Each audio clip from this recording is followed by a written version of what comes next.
स्वागत है दोस्तों विस्तार सिनेटॉक्स के एक और नए वीडियो में। आज हम जिस फिल्म की बात करने जा रहे हैं वो एक ऐसी कहानी है जो धीरे धीरे खुलती है और हर मिनट के साथ आपका दिमाग उलझाती चली जाती है। फिल्म का नाम है वर्थ 2।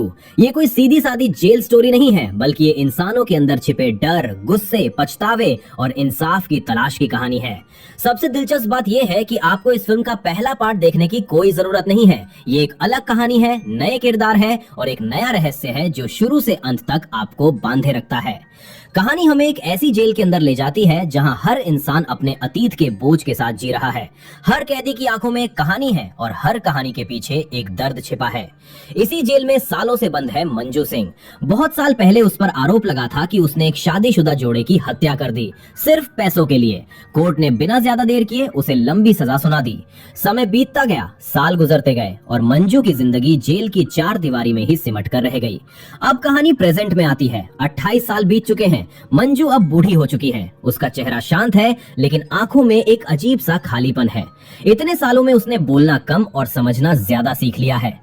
जेल के अंदर उसकी एक अलग पहचान बन चुकी है। कोई उसे परेशान नहीं करता और वो भी किसी के काम में दखल नहीं देती। उसकी सजा खत्म होने में अब ज्यादा समय नहीं बचा है, लेकिन अजीब बात यह है कि उसे बाहर जाने की खुशी नहीं हो रही, क्योंकि बाहर उसका कोई इंतजार नहीं कर रहा। उसके अपने लोग कब के उसे भूल चुके हैं। अब ये जेल ही उसका घर है और यहाँ के लोग ही उसका परिवार। जेल के अंदर उसकी जान पहचान कुछ गार्ड से हो चुकी है। वो कभी कभी बाहर से छोटी मोटी चीजें जैसे दवा, साबुन या कोई जरूरी सामान उनसे मंगवा लेती है। इसके लिए वो पैसे उधार भी लेती रहती है। वहीं जेल में एक शंभू नाम का आदमी काम करता है। शंभू सीधा साधा इंसान है, ज्यादा पढ़ा लिखा नहीं, लेकिन दिल का साफ है। वो मंजू को पसंद करता है, लेकिन उसने कभी अपने दिल की बात खुलकर नहीं कही। लेकिन उसकी हर छोटी मदद में उसकी फीलिंग्स साफ दिखती हैं। एक दिन वो मंजू से अपनी जिंदगी की कहानी शेयर करता है। वो बताता है कि कभी उसका भी एक छोटा सा परिवार था, पत्नी थी, बेटा था, सब कुछ था। उसने कर्ज लेकर अपने बेटे को पढ़ाया, उसे विदेश भेजा ताकि उसकी जिंदगी बेहतर बन सके, और बेटा कामयाब भी हुआ, लेकिन धीरे धीरे दूर हो गया। अब वो वहीं बस गया है और शायद ही कभी अपने पिता को याद करता हो। पत्नी की मौत के बाद शंभू बिल्कुल अकेला रह गया। अब वो जेल के अंदर छोटे मोटे काम करके और सब्जियां उगाकर अपना कर्ज चुकाने की कोशिश कर रहा है। मंजू उसकी बातें सुनती है, लेकिन ज्यादा कुछ बोलती नहीं, क्योंकि उसकी अपनी जिंदगी भी अब यादों से खाली हो चुकी है। उसे खुद नहीं पता कि जेल से बाहर जाकर वो कहां जाएगी, क्या करेगी। इसी दौरान जेल में एक नया जेलर आता है जिसका नाम था प्रकाश सिंह। उसकी एंट्री के साथ ही माहौल थोड़ा बदल जाता है। वो बहुत सख्त है, नियमों को लेकर बिल्कुल समझौता नहीं करता। हर चीज उसके हिसाब से होनी चाहिए। वो किसी की सिफारिश नहीं सुनता और किसी से डरता भी नहीं है। लेकिन उसके अंदर एक अजीब सा घमंड भी है। वो खुद को सबसे ऊपर समझता है और अपने स्टेटस को लेकर बहुत सतर्क रहता है। हालांकि ड्यूटी के मामले में वो पूरी तरह ईमानदार है। अगर कोई कैदी गलत काम करता पकड़ा जाए तो वो उसे तुरंत सजा देता है। उसी समय जेल में कुछ नए कैदी भी लाए जाते हैं। उनमें एक लड़की है जिसका नाम था नैना। नैना बाकी सबसे अलग लगती है। उसका चेहरा देखकर ऐसा नहीं लगता कि वो कोई अपराधी है। वो डरी हुई है, सहमी हुई है और बार बार चारों तरफ देखती रहती है, जैसे उसे यकीन ही नहीं हो रहा कि वो जेल में है। धीरे धीरे बाकी कैदियों से पता चलता है कि उस पर बैंक फ्रॉड का आरोप है। कहा जाता है कि उसने बैंक के पैसे गायब कर दिए, लेकिन सच्चाई कुछ और ही है। असल में बैंक के मैनेजर ने घोटाला किया और बचने के लिए सारा इल्जाम उस पर डाल दिया। मंजू को नैना पर तरस आता है। वो उसे देखकर समझ जाती है कि ये लड़की अंदर से टूटी हुई है। एक रात मंजू उसे अकेले बैठकर रोते हुए देखती है। वो उसके पास जाकर बस इतना कहती है कि यहाँ रोने से कुछ नहीं बदलता, यहाँ जीना है तो मजबूत बनना पड़ेगा। धीरे धीरे दोनों के बीच एक अजीब सा रिश्ता बनने लगता है। मंजू उसके लिए एक सहारा बन जाती है। लेकिन इसी जेल में एक और इंसान है जो हर किसी के लिए खतरा है। उसका नाम है केशव। केशव एक बड़े नेता का भाई है। पैसे और पावर की वजह से जेल में भी उसका दबदबा बना हुआ है। गार्ड्स भी उससे डरते हैं और कैदी भी। वो बहुत खतरनाक और निर्दयी इंसान है। उसे किसी की जिंदगी की कोई परवाह नहीं है। एक दिन जब कुछ कैदियों को कोर्ट ले जाया जा रहा होता है, उसी दौरान केशव की नजर पहली बार नैना पर पड़ती है। उसकी आंखों में एक अजीब सा इरादा दिखता है। नैना उसे देखकर घबरा जाती है और नजरें झुका लेती है। उस दिन के बाद से केशव का ध्यान बार बार नैना की तरफ जाने लगता है। वो उसके बारे में पता करने की कोशिश करता है और जब उसे जानकारी मिलती है कि नैना कमजोर और अकेली है तो उसके इरादे और खतरनाक हो जाते हैं। उधर जेल के अंदर प्रकाश अपनी सख्ती दिखा रहा है। एक दिन वो देखता है कि केशव गुस्से में एक बूढ़े कैदी को बुरी तरह पीट रहा है। इस बार प्रकाश उसे नहीं छोड़ता। वो सीधे उसे सजा देता है और अकेली कोठरी में बंद कर देता है। लेकिन केशव जैसे आदमी को ज्यादा देर तक कोई बंद नहीं रख सकता। ऊपर से फोन आने लगते हैं, दबाव बढ़ने लगता है और आखिरकार मजबूरी में उसे बाहर निकालना पड़ता है। बाहर आते ही केशव प्रकाश को धमकी देता है। उसके परिवार का नाम लेकर उसे भड़काने की कोशिश करता है और यही वो पल होता है जब हालात धीरे धीरे काबू से बाहर जाने लगते हैं। उस रात जेल में कुछ ऐसा होने वाला है जो किसी ने सोचा भी नहीं था। एक ऐसी घटना जो सालों तक छुपी रहेगी और एक ऐसा सच जो सामने आने पर हर किसी की जिंदगी बदल देगा। तो दोस्तों, अब यहीं से कहानी अचानक खतरनाक मोड़ ले लेती है। बाहर आते ही केशव का गुस्सा और अहंकार पहले से भी ज्यादा खतरनाक हो चुका था। उसकी आंखों में अब सिर्फ एक ही चीज थी, बदला और हवस। अब वो बार बार नैना के आसपास मंडराने की कोशिश करता है, लेकिन सीधे कुछ नहीं करता। उसकी नजरें ही इतना डर पैदा कर देती थीं कि नैना हर वक्त सहमी हुई रहती। मंजू ये सब देख रही थी। उसे महसूस हो रहा था कि कुछ गलत होने वाला है, लेकिन वो समझ नहीं पा रही थी कि कब और कैसे। उधर शंभू अपनी जिंदगी में लगा हुआ था। वो रोज की तरह अपने छोटे मोटे काम करता, सब्जियां उगाता और बाहर बेचने ले जाता। लेकिन उसके अंदर कहीं ना कहीं मंजू के लिए एक अलग ही फिक्र थी। वो हमेशा कोशिश करता कि किसी न किसी तरह उसकी मदद करता रहे। एक रात जेल के अंदर माहौल थोड़ा अलग था। गार्ड्स अपनी अपनी ड्यूटी पर थे, सब कुछ शांत था। लेकिन उसी रात कुछ ऐसा हुआ जो किसी को भी पता नहीं चला। सुबह होते ही खबर फैलती है कि केशव अपनी कोठरी में नहीं है। पूरा जेल हिल जाता है। आखिर इतना बड़ा कैदी अचानक कहाँ गायब हो गया? सबको यही लगता है कि वो किसी तरह भाग गया। जांच शुरू होती है। हर गार्ड से सवाल पूछे जाते हैं, हर कोना चेक किया जाता है, लेकिन कहीं भी कोई सुराग नहीं मिलता। प्रकाश के लिए ये सबसे बड़ा झटका था, क्योंकि अगर ये बात बाहर जाती तो सबसे पहले शक उसी पर आता। उसने पहले ही केशव को मारा था और अब वो गायब भी हो गया। मामला सीधा उसकी नौकरी पर आ सकता था। इसी वजह से एक इंस्पेक्टर को बुलाया जाता है जिसका नाम था अतीत सिंह। अतीत एक शांत दिमाग वाला, समझदार और धैर्य से काम लेने वाला अधिकारी है। वो बिना हड़बड़ी किए हर छोटी छोटी बात पर ध्यान देता है। जेल पहुंचते ही वो सबकी बातें सुनना शुरू करता है। वो गार्ड से पूछता है, कैदियों से पूछता है, हर उस इंसान से पूछता है जो उस रात ड्यूटी पर था। लेकिन सब एक ही बात कहते हैं कि उन्हें कुछ नहीं पता। रात शांत थी, कोई आवाज नहीं आई और ना ही कोई हलचल हुई। अतीत को बात कुछ हजम नहीं होती। इतना बड़ा कैदी बिना किसी के देखे कैसे गायब हो सकता है? वो एक एक जगह चेक करता है। केशव की कोठरी में जाता है, वहाँ सब कुछ बिखरा हुआ है, लेकिन कोई ऐसा सबूत नहीं मिलता जिससे पता चले कि वो भागा कैसे। इसी बीच उसे एक बात पता चलती है कि उस रात जेल में शंभू भी आया था। अतीत को ये बात अजीब लगती है। वो शंभू से सवाल करता है। शंभू थोड़ा घबराया हुआ लगता है, लेकिन अपने आप को संभाल लेता है। वो कहता है कि वो तो बस अपनी सब्जियां लेने आया था, जैसा वो हमेशा करता है। अतीत को उसका जवाब सीधा नहीं लगता, लेकिन उसके पास कोई सबूत भी नहीं होता। वो जेल के बाकी लोगों से भी पूछताछ करता है। धीरे धीरे उसे एक और बात पता चलती है कि केशव की नजर नैना पर थी। वो उसे परेशान करता था, लेकिन नैना इस बारे में कुछ भी साफ साफ नहीं बताती। जब अतीत उससे पूछता है तो वो बस इतना कहती है कि वो उसे जानती तक नहीं। अतीत को महसूस होता है कि कुछ लोग सच्चाई छुपा रहे हैं, जैसे किसी ने सबको एक ही कहानी सिखा दी हो। उसका शक बढ़ने लगता है। वो शंभू के बारे में और पता लगाने की कोशिश करता है। एक दिन वो सीधे उसके घर पहुंच जाता है।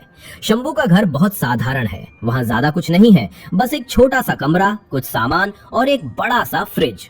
अतीत उससे उस फ्रिज के बारे में पूछता है तो शंभू कहता है कि वो सब्जियां रखने के लिए इस्तेमाल करता है, लेकिन असल में शंभू ने केशव की बॉडी को उसी फ्रिज के अंदर छिपा रखा था, जिसके बारे में किसी को अंदाजा भी नहीं था और अतीत के पास कोई ठोस सबूत नहीं था। इसलिए कुछ दिन की जांच के बाद भी जब कुछ हाथ नहीं लगता तो केस धीरे धीरे ठंडा पड़ने लगता है।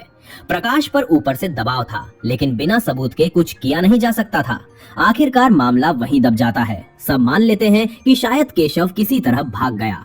समय बीतता है, लगभग 1 साल गुजर जाता है। मंजू अपनी सजा पूरी करके जेल से बाहर आ जाती है। इतने साल बाद जब वो जेल से बाहर कदम रखती है तो उसे लगता है जैसे वो किसी दूसरी दुनिया में आ गई है। उसके पास ना कोई घर है और ना कोई अपना, लेकिन फिर भी वो एक नई जिंदगी शुरू करने की कोशिश करती है। उधर एक दिन अचानक खबर आती है कि जेल के पास जहां नया निर्माण काम चल रहा था, वहां खुदाई के दौरान एक इंसान का कंकाल मिला है। ये खबर सुनते ही सबके होश उड़ जाते हैं। जैसे ही ये बात ऊपर तक पहुंचती है, तुरंत फिर से जांच शुरू होती है। अतीत को दोबारा बुलाया जाता है, क्योंकि अगर वो कंकाल केशव का निकला तो ये साफ हो जाएगा कि वो भागा नहीं था बल्कि उसे मारा गया था। और अगर ऐसा हुआ तो इतने समय तक ये सच छुपा कैसे रहा। अतीत फिर से उसी जेल में पहुंचता है। इस बार उसके पास सिर्फ एक सवाल है कि उस रात आखिर हुआ क्या था। जांच के दौरान कंकाल के पास से एक अंगूठी मिलती है और यही अंगूठी इस केस की सबसे बड़ी कड़ी बन जाती है। फोरेंसिक जांच के बाद कंफर्म हो जाता है कि वो कंकाल किसी और का नहीं बल्कि केशव का ही है। अब मामला और भी गंभीर हो जाता है।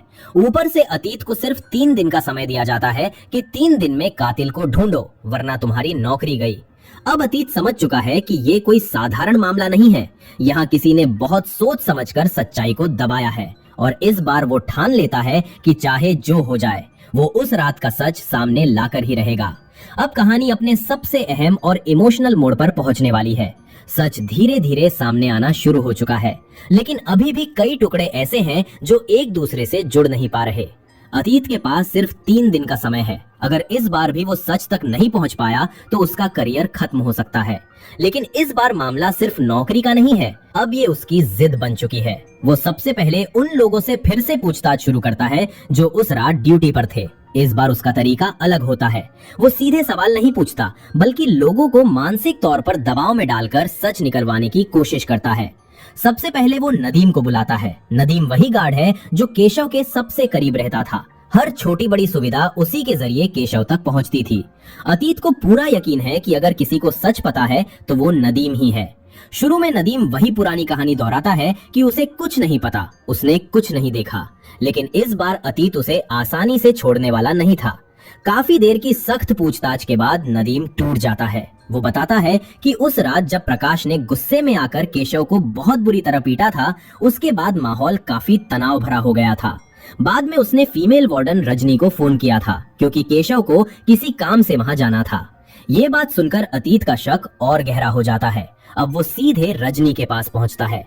शुरू में रजनी भी बात घुमाने की कोशिश करती है, लेकिन जब अतीत उसे साफ साफ बताता है कि अगर उसने सच नहीं बताया तो सबसे पहले उसी पर केस बनेगा, तो वो डर जाती है और फिर धीरे धीरे उस रात का एक नया सच सामने आता है। रजनी बताती है कि वो कई सालों से मजबूरी में केशव की बात मानती आ रही थी, क्योंकि उसने उसके परिवार की मदद की थी। उसके पति के इलाज के लिए उसने कुछ पैसों की मदद की थी और उसी एहसान के बदले में वो उसे मना नहीं कर पाती थी। उस रात भी केशव ने उसे फोन किया था, लेकिन इस बार उसने खुद के लिए नहीं बल्कि नैना के बारे में कहा था। रजनी ने मना करने की कोशिश की, लेकिन केशव ने उसकी बेटी का नाम लेकर धमकी दे दी। डर के मारे उसके पास कोई और रास्ता नहीं बचा। वो नैना को किसी बहाने से वहां ले गई। अतीत ये सब सुनकर सन्न रह जाता है। अब उसके दिमाग में उस रात की तस्वीर धीरे धीरे बनने लगती है, लेकिन अभी भी सबसे जरूरी हिस्सा गायब है कि उसके बाद क्या हुआ। अतीत अब नैना को ढूंढने निकलता है। जेल से बाहर आने के बाद नैना एक छोटी सी ज्वेलरी शॉप में काम कर रही होती है। वो अपनी जिंदगी को दोबारा शुरू करने की कोशिश कर रही है, लेकिन उसके चेहरे पर आज भी वही डर और दर्द साफ दिखता है। अतीत उससे मिलने जाता है। पहले तो नैना उससे मिलने से ही डर जाती है। उसे लगता है कि अब फिर से उसकी जिंदगी खराब हो जाएगी, लेकिन अतीत उसे भरोसा दिलाता है कि वो सिर्फ सच जानना चाहता है और अगर उसने सच बता दिया तो शायद वो उसकी मदद कर सके। काफी देर की खामोशी के बाद नैना अचानक कहती है कि उस रात जो भी हुआ उसकी जिम्मेदार मैं हूँ। ये सुनकर अतीत चौंक जाता है। वो कहती है कि उसने ही केशव को मार दिया था, लेकिन अतीत को उसकी बात पर भरोसा नहीं होता। वो जानता है कि नैना जैसी कमजोर लड़की अकेले उस आदमी को नहीं मार सकती। उसे महसूस होता है कि वो किसी को बचाने की कोशिश कर रही है। तब अतीत उससे वादा करता है कि वो उस इंसान को बचाने की पूरी कोशिश करेगा, बस उसे सच बता दे। काफी देर की जद्दोजहद के बाद नैना टूट जाती है और फिर उस रात का असली सच सामने आता है। वो बताती है कि उस रात जब उसे वहां ले जाया गया तो केशव ने उसके साथ जबरदस्ती करने की कोशिश की। वो खुद को बचाने की कोशिश कर रही थी, चिल्ला रही थी, लेकिन वहां उसकी मदद करने वाला कोई नहीं था। तभी अचानक वहाँ मंजू पहुँच गई। मंजू ने जैसे ही ये सब देखा वो आपे से बाहर हो गई। उसने केशव को पीछे से धक्का दिया और उसे रोकने की कोशिश की, लेकिन केशव बहुत ताकतवर था। वो दोनों पर भारी पड़ रहा था। एक पल ऐसा आया जब लगा कि वो मंजू को जान से मार देगा। उसी पल खुद को बचाने के लिए मंजू ने उस पर हमला कर दिया और उसी धक्का मुक्की में केशव की मौत हो गई। कुछ देर के लिए वहाँ सन्नाटा छा गया। नैना और मंजू दोनों डर गई थीं। उन्हें समझ नहीं आ रहा था कि अब क्या करें। तब मंजू ने सबसे पहले शंभू को याद किया। उसने किसी तरह उसे खबर पहुंचाई। शंभू रात के अंधेरे में वहां पहुंचा और फिर उसने वो किया जिसके बारे में किसी ने सोचा भी नहीं था। उसने केशव की लाश को छुपाकर बाहर निकालने का प्लान बनाया। सब कुछ बहुत सोच समझकर किया गया, इतनी सफाई से कि किसी को शक तक नहीं हुआ। अब अतीत के सामने सारा सच था, लेकिन कहानी अभी खत्म नहीं हुई थी, क्योंकि एक सवाल अब भी बाकी था। शंभू ने लाश को उस जगह क्यों दबाया जहां बाद में खुदाई होनी ही थी? और सबसे बड़ी बात, लाश के पास जो अंगूठी मिली थी वो किसकी थी? अतीत अब समझ चुका था कि इस कहानी के पीछे एक और बड़ा राज छिपा है, एक ऐसा राज जो कई साल पुराना है और अब उसे उस राज तक पहुंचना ही था। तो दोस्तों, अब कहानी में आने वाला था सबसे बड़ा ट्विस्ट। नैना से सच्चाई जानने के बाद अतीत सीधे मंजू को ढूंढने निकल पड़ता है। जेल से बाहर आने के बाद मंजू कहीं दूर पहाड़ी इलाके में एक छोटी सी मैगी की स्टॉल चलाने लगी थी। वो शांत जगह पर रहकर अपनी नई जिंदगी शुरू करने की कोशिश कर रही थी। ना कोई उसे जानता था, ना कोई उसके अतीत के बारे में पूछता था। अतीत वहां पहुंचता है। वो देखता है कि मंजू और शंभू दोनों साथ में एक साधारण सी जिंदगी जी रहे हैं। उनके चेहरे पर पहली बार सुकून नजर आता है, जैसे सालों बाद उन्हें चैन मिला हो। रात को अतीत दोनों से अकेले में बात करता है। कुछ देर तक खामोशी रहती है, फिर मंजू खुद ही उस रात की पूरी सच्चाई बताने लगती है। वो कहती है कि उसने जानबूझकर केशव को नहीं मारा था, वो सिर्फ नैना को बचाना चाहती थी। अगर उस रात वो वहां नहीं पहुंचती तो शायद नैना की जिंदगी हमेशा के लिए बर्बाद हो जाती। शंभू आगे की बात बताता है। वो कहता है कि जब मंजू ने उसे सब बताया तो वो समझ गया था कि अगर ये बात बाहर गई तो मंजू को फिर से जेल हो जाएगी। उसने पहले ही अपनी पूरी जिंदगी सलाखों के पीछे गुजार दी थी। वो दोबारा वही दर्द नहीं सह सकती थी, इसलिए उसने खुद लाश को ठिकाने लगाने का फैसला किया। उसने रात में चुपचाप लाश को बाहर निकाला और एक ऐसी जगह दबा दिया जहां कुछ समय बाद निर्माण कार्य शुरू होना था। उसे पता था कि एक दिन लाश जरूर मिलेगी, लेकिन उसने एक और चाल चली थी। उसने लाश के पास एक अंगूठी डाल दी थी। वो अंगूठी थी जेलर प्रकाश की। अतीत ये सुनकर हैरान रह जाता है। अब उसे समझ आता है कि शंभू ने ये सब यूं ही नहीं किया था, वो किसी को फंसाना चाहता था। अतीत जब शंभू से इसका कारण पूछता है तो शंभू एक लंबी सांस लेकर कहता है कि क्योंकि कुछ लोगों को उनकी सजा मिलनी जरूरी होती है, चाहे कानून दे या किस्मत। फिर वो एक ऐसा सच बताता है जो इस पूरी कहानी की जड़ में छिपा था। सालों पहले जिस कत्ल के आरोप में मंजू को 28 साल की सजा हुई थी, असल में वो कत्ल उसने किया ही नहीं था। वो खून किसी और ने किया था और वो इंसान था प्रकाश। प्रकाश की एक भतीजी थी जिसने अपने घर वालों के खिलाफ जाकर दूसरी जाति के लड़के से शादी कर ली थी। प्रकाश को ये बात बिल्कुल मंजूर नहीं थी। वो जात पात को लेकर बहुत सख्त और कट्टर सोच रखता था। गुस्से में आकर उसने दोनों को ढूंढ निकाला और गुस्से में उनकी हत्या कर दी। उस वक्त मंजू वहां मौजूद थी। उसने सब कुछ देख लिया था। प्रकाश डर गया कि कहीं वो सच बाहर ना बता दे, इसलिए उसने मंजू को भी मारने की कोशिश की। उसे बेहोश कर दिया और पूरा इल्जाम उसी पर डाल दिया। उस समय उसके पास पावर थी, उसकी बातों पर भरोसा किया गया और मंजू को 28 साल की सजा हो गई। एक बेगुनाह औरत ने किसी और के जुर्म की सजा काटी। अब अतीत को सब समझ में आ चुका था। केशव की मौत, लाश का छुपाना, अंगूठी का वहां होना, ये सब एक प्लान का हिस्सा था। शंभू चाहता था कि एक दिन सच सामने आए और शक सीधा प्रकाश पर जाए, क्योंकि उसके हिसाब से प्रकाश को अपने पुराने गुनाह की सजा मिलनी ही चाहिए थी। अब अतीत एक अजीब मोड़ पर खड़ा था। उसके सामने दो रास्ते थे। पहला कानून का रास्ता, जिसमें उसे मंजू को गिरफ्तार करना था क्योंकि केशव की मौत उसी के हाथों हुई थी। और दूसरा इंसाफ का रास्ता, जहां वो समझ सकता था कि मंजू ने जो किया वो अपनी जान बचाने और एक लड़की की इज्जत बचाने के लिए किया था। कानून खून और आत्मरक्षा में फर्क नहीं देखता, लेकिन इंसाफ देखता है। अतीत पूरी रात सोचता रहता है। अगले दिन वो सीधा प्रकाश के पास जाता है। कुछ ही दिनों में केस का रुख बदल जाता है। पुराने केस को दोबारा खोला जाता है। धीरे धीरे सच्चाई सामने आने लगती है। आखिरकार हालात ऐसे बनते हैं कि प्रकाश को गिरफ्तार कर लिया जाता है। उस पर पुराने कत्ल का भी शक जाता है और केशव की मौत का भी। जेल के अंदर बैठा प्रकाश बार बार यही कहता रहता है कि मैंने केशव को नहीं मारा। तब अतीत उससे आखिरी बार मिलता है। वो शांत आवाज में उससे कहता है कि हो सकता है ये खून तुमने ना किया हो, लेकिन एक खून तो तुमने सालों पहले किया था और उसकी सजा किसी और ने काटी। ये सुनकर पहली बार प्रकाश के चेहरे पर डर और पछतावा एक साथ नजर आता है। कहानी यहीं खत्म नहीं होती, असल में यहीं से उसका मतलब समझ आता है। कभी कभी सजा अदालत नहीं देती, वक्त देता है, और कभी कभी इंसाफ कानून से बड़ा हो जाता है। उधर मंजू और शंभू दूर कहीं अपनी छोटी सी दुनिया में सुकून से जिंदगी जी रहे होते हैं। ना कोई डर, ना कोई पीछा करने वाला अतीत। 28 साल बाद पहली बार मंजू को लगता है कि उसकी जिंदगी सच में शुरू हुई है, और इसी के साथ फिल्म एक शांत लेकिन बहुत गहरी फीलिंग के साथ खत्म हो जाती है। तो दोस्तों, ये थी वध 2 की पूरी कहानी। एक ऐसी कहानी जो बताती है कि हर खून सिर्फ गुनाह नहीं होता, कभी कभी वो मजबूरी भी होता है, और कभी कभी वही किसी के लिए इंसाफ बन जाता है। अगर आपने यहाँ तक एक्सप्लेनेशन एंजॉय किया है तो वीडियो को लाइक जरूर करें, चैनल को सब्सक्राइब करें और कमेंट करके बताएं कि आपको फिल्म का कौन सा हिस्सा सबसे ज्यादा शॉकिंग लगा। हम आपके लिए ऐसी ही बेहतरीन और दिलचस्प स्टोरी एक्सप्लेनेशन लाते रहेंगे। तो चलिए मिलते हैं अगली वीडियो में, तब तक के लिए जय हिंद। गुड